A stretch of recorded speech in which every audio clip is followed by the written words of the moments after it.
This is lesson 2.4, and today we're going to be talking about standard form. So standard form is written as ax plus by equals c, where a, b, and c all represent some kind of coefficient or some kind of number, okay? So when we're graphing standard form, what we're going to do is we are going to find those 2 points. Remember, you always need 2 points to graph a line. So the first point we're going to find is the x-intercept. And what's true about the x-intercept, remember we talked about this in the last lesson, is y is always equal to 0 when we're at the x-intercept. So what I can do is I can plug in 0 for y, and that's actually going to cancel out my b value here, which leaves me with ax equals c. And then the only step I have left is to just divide by a, and then I find that my x value is c over a, which means whatever c over a is, if I divide those two numbers, that number should be my x value for my x-intercept. So I have 1 point. You get your second point from finding the y-intercept, and you kind of do the opposite thing. Now you plug in 0 for x, and you're going to solve for y. So notice you're always solving for the number, or for the variable that matches the intercept that you're looking for. So see, we're solving for y this time, and this time you have 0 for x, and you have some kind of y value. And then you're going to plot those 2 points and draw a line going straight through them. Okay, so we're going to plot and draw our line. If this didn't make much sense to you, that's totally fine. We're going to do an example, and hopefully that helps kind of fill in some of the blanks. So as an example, let's take negative 2x plus 3y equals negative 6. So if I'm going through the exact steps that I just went through, first thing I'm going to do is I'm going to find the x-intercept. So I'm going to zero out my y. I'm going to get rid of my y, plug in 0 for it, which leaves me with just negative 2x equals negative 6, which means all I have to do is divide by negative 2, and I get x equals 3, which means one of my points is 3, 0, right? Since I plugged in 0 for y, and I found my x value of 3. Okay, we plot that point here. And then the next one that we do is we plug in 0 for x this time, and now we're solving for y. So if I plug in 0 for x, that gets rid of that value, and I'm left with 3y equals negative 6. Divide by 3, and you get y equals negative 2. And so now this point is 0, negative 2. And we plot that point. And then finally, the third thing we do is we plot and we draw the line. So that's how you do these types of problems, okay? So if you have it set up in standard form, all you have to do is find the 2 intercepts and graph them. So go ahead and do page 66, numbers 1 through 4, all, and we'll come back together. So go ahead and pause and come back. All right, let's go ahead and work through these. So I went ahead and set them up, but we're going to actually solve for them right now.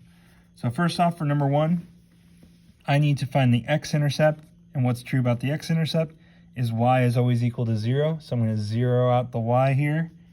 And if that's true, then I just get the answer, x equals negative 2, which means my point is negative 2, 0. Okay, so I already found 1 point, so I'm going to go ahead and put that on here. Negative 2, 0. Okay, now let's find the next point. Now I'm going to zero out the x, and I'm going to get y by itself. Okay, well, if I zero out the x, y is already by itself, so y equals negative 2, which means my second point is now 0, negative 2. Okay, 0, negative 2. Now I just need to connect the dots. Notice for these, the reason why we're using the intercepts is because when something's in standard form, it's just a lot easier to solve for the x and y intercepts, right? Because see how when you zero something out, you're really not left with a whole lot of math left to do, right? Okay, let's do 2 next. So I'm going to kind of create a little boundary right here so I don't get this confused.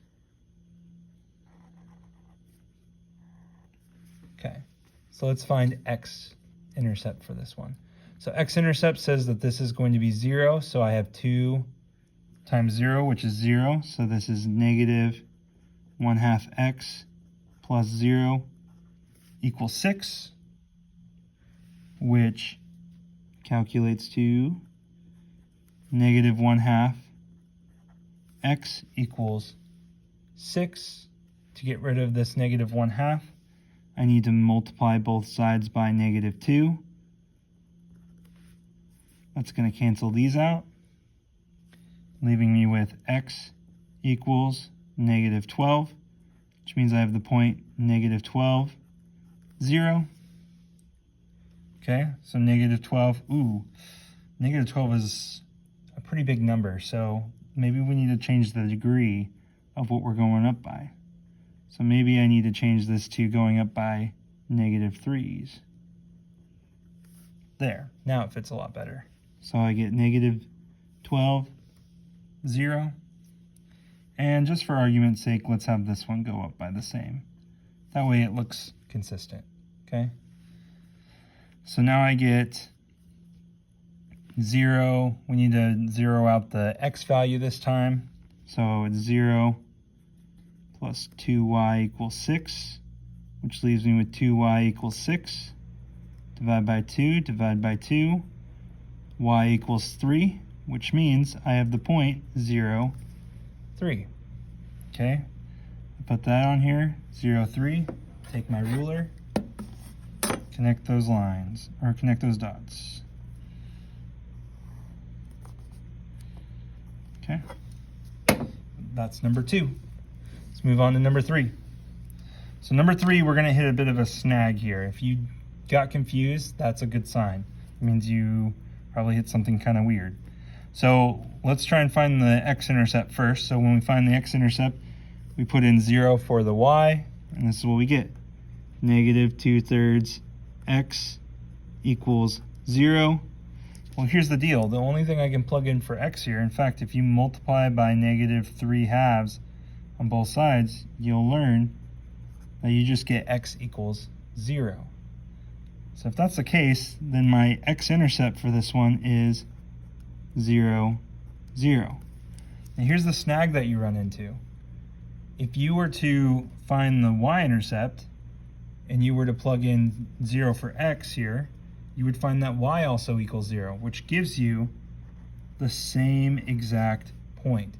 So this is both our x-intercept and our y-intercept. So if that's the case, we don't have 2 points to graph here. So we can't just use the intercepts. Instead, we need to actually find a second point by picking another number to plug in. So let's just plug in a number that we think is going to work really well here. Well, if I'm going to plug in a number for x, I'm probably going to want to plug in something that gets rid of this 3 that I'm going to be dividing by here. So maybe I put in a 3, and these 3's will cancel. So I'm going to go ahead and do that. So I'm going to plug in 3 for x. Okay? So let's go ahead and do that.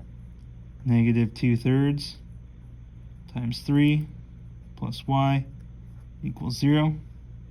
These 3's cancel each other. So I'm left with negative 2 plus y equals 0. Add 2 to both sides, and you get y equals 2. Which means my second point, now don't get in the habit of just putting 0, 2 as your answer.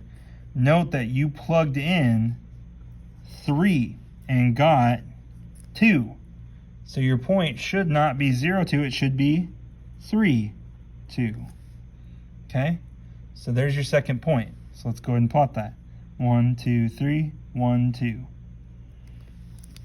Remember that what we just did right there is just going back a couple lessons. Right? We learned this at the very beginning of the chapter.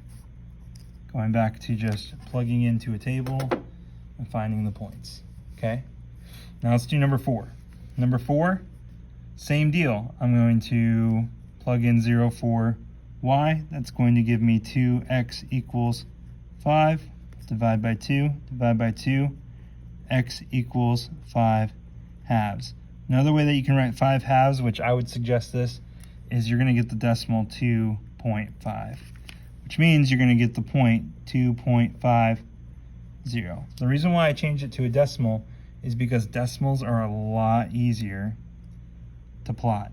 Think about it. Do you know where 5 halves is on the graph? Well, now you do. You know it's right here. But offhand, you probably don't know that information. Okay, let's go ahead and plug in 0 for x. When we do that, we just get y equals 5. So our second point is 0, 5. 0, 1, 2, 3, 4, 5. I'm at the top of my graph. This one kind of ran out of room on this paper, but that's okay. Hopefully you're still following along. Okay, that's what your line should look like. All right, those are the problems. Let's go ahead and work on a story problem to finish out.